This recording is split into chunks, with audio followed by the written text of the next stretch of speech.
The voices within. As Laura continued down the winding path, the grove behind her growing distant, an old and familiar unease crept in. The sun warmed her shoulders, the lavender stem still tucked in her cloak, but something had changed. The voices had returned. The voices of doubt. They didn't shout. They whispered. "You're not really free. What makes you think you're strong enough?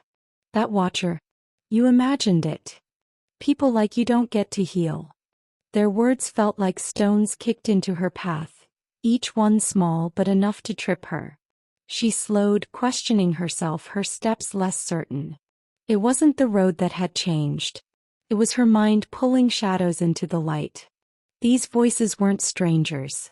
They were old parts of her. Internal echoes of shame, failure, and fear.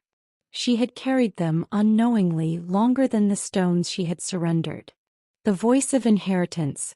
This isn't just a voice from within. It's a voice passed down. Comes from generations of silence. From trauma absorbed like secondhand smoke. From systems and stories that taught some people, people like you, people like Laura, that healing was for others. That your pain was just the cost of surviving. This voice is old. It speaks in the tone of scarcity. Healing is a luxury. Be grateful it's not worse. You're too broken. You've lived with this pain so long, it's who you are. It's not just doubt. It's internalized despair. It's the voice of a world that couldn't hold your suffering, so it told you to carry it alone. Who are people like us? People who were told to be strong too soon. People who had to smile when they were hurting. People who learned to disappear to make others comfortable. People who survived abuse, abandonment, addiction, illness, quietly. People who grew up believing survival was the prize and anything beyond that was asking for too much. People like us often means people of the world who are underestimated. People the world overlooked. People who have forgotten or never been taught that they are worthy of peace. Seraphine's wisdom returns. In the silence that followed, Laura remembered Seraphine's voice. The real journey isn't away from pain. It's toward the truth of who you are, voices and all. Laura closed her eyes and didn't run from the voices. She listened. And then she answered. Why the voice is so convincing? Because pain can become familiar. And familiarity feels like truth. If you've lived in a house of suffering long enough, healing doesn't feel safe. Feels like stepping outside without a roof. Exposed, uncertain, unprotected. Healing requires believing in a future you've never seen before. And that's terrifying when no one taught you how. Speaking back to the voices. To the voice that said, "You're not really free," she replied. "Freedom isn't a place. It's the choice I make every time I meet fear with compassion." To the voice that mocked, "You're not strong enough," she whispered. "Strength is in continuing, not in being unbroken." To the voice that sneered, "You imagined the watcher," she said. "Even if I did, it's because part of me knows I'm worthy of being witnessed." To the voice that claimed, "People like you don't get to heal," she breathed. "People like me are worthy." How to answer that voice?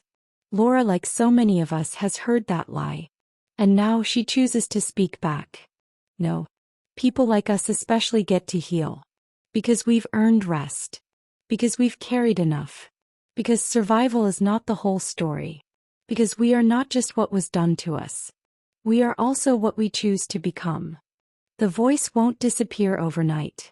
But every time Laura speaks her truth, every time you do, it gets quieter. Not gone, but smaller. Not erased, but no longer in control. The truth about roadblocks. The roadblocks were not flaws, they were invitations. The voices were not enemies, they were unmet needs. The critic sought protection. The doubter longed for certainty. The fearful voice wanted to be heard, not silenced. Laura did not need to exile them. She needed to reclaim them with compassion. Integrating the inner landscape. When she opened her eyes, the path was still there, unchanged but somehow clearer. The voices hadn't vanished, but they had softened. They no longer walked ahead of her, dictating the way. They now walked beside her, quieter, listening. Laura stood, placed a hand on her heart and took another step. I will not abandon myself, not even the parts that doubt. Because that, she realized, was true surrender. Not escaping the war inside, but laying down arms and choosing peace with herself. And with that, the journey continued, not without voices but with new understanding. Even our inner saboteurs are just old selves waiting to be welcomed home. What healing really looks like for people like us. It's not always beautiful. It's messy, and even slow. It doesn't look like peace at first. It looks like crying when you finally feel safe. Looks like saying no for the first time and shaking afterward. Looks like telling your story even if your voice trembles. But it's real. It's yours. And it's possible. People like us don't get to heal, is a lie that has lived long enough. And the truth is rising now, through Laura, through you. People like us were never meant to carry this much pain. And we don't have to anymore. The Watcher sees you. Even in the moments when no one else does. When your face is calm but your soul is trembling. When you carry the day like armor and call it strength. When the world keeps moving and you're frozen in grief. The Watcher is still there. He hears you. Not just the words you say aloud. But the silent cries in the back of your throat. The thoughts that scare even you. The aching exhaustion you've never spoken aloud. He hears it all and he does not flinch. He knows the weight of your pain. Not because he's measured it by the moments you've broken down, but because he's measured it by the times you didn't. When you kept going, when you smiled anyway. When you held others together while quietly unraveling inside. And like Laura, you are not meant to carry it all forever. The promise of the path.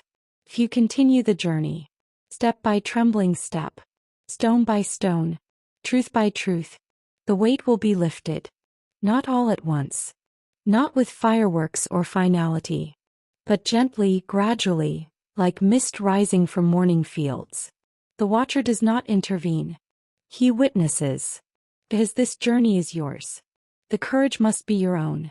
But know this, you are never unseen.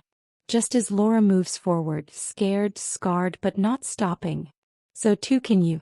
And in doing so you awaken a sacred truth. You were never alone. And you were never beyond healing. The Watcher has always known this. Now it's time that you believe it too. Keep going. The lightness comes. The voices within won't always be a burden. There was a time when Laura believed the voices inside her were enemies. Saboteurs. A cruel chorus of doubt, shame and old grief. Uninvited, unrelenting. But as the journey deepened, something began to shift. Not outside her but within. From weight to warning. She began to see that the voices weren't there to destroy her. They were trying, clumsily, to protect her. To keep her safe from heartbreak, from failure, from exposure. Stay small, one whispered. So you won't be disappointed. Don't trust again, said another. Remember what happened last time. At first their fear had felt like chains. But now Laura began to hear them differently. Not as burdens but as wounded messengers. They weren't wrong for being afraid.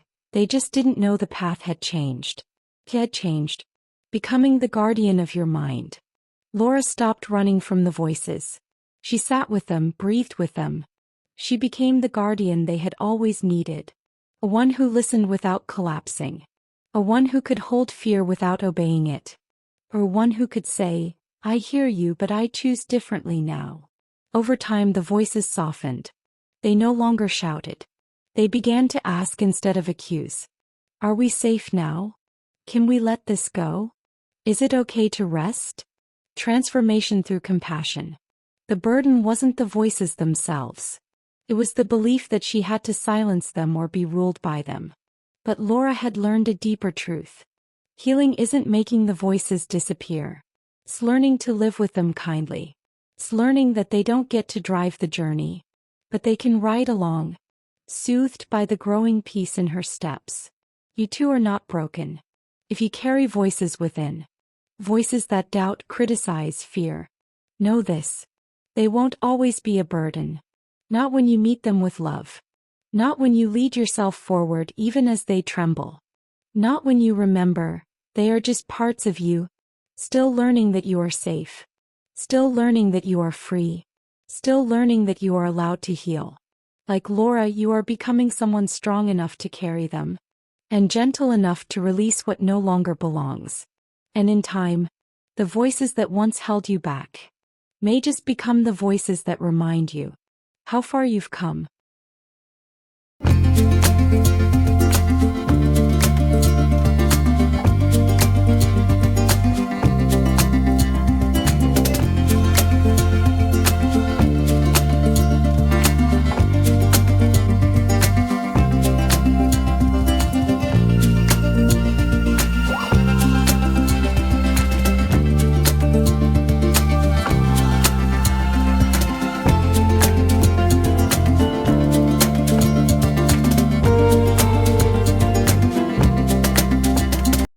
I know you have yet to feel the tender weight of that watchful gaze.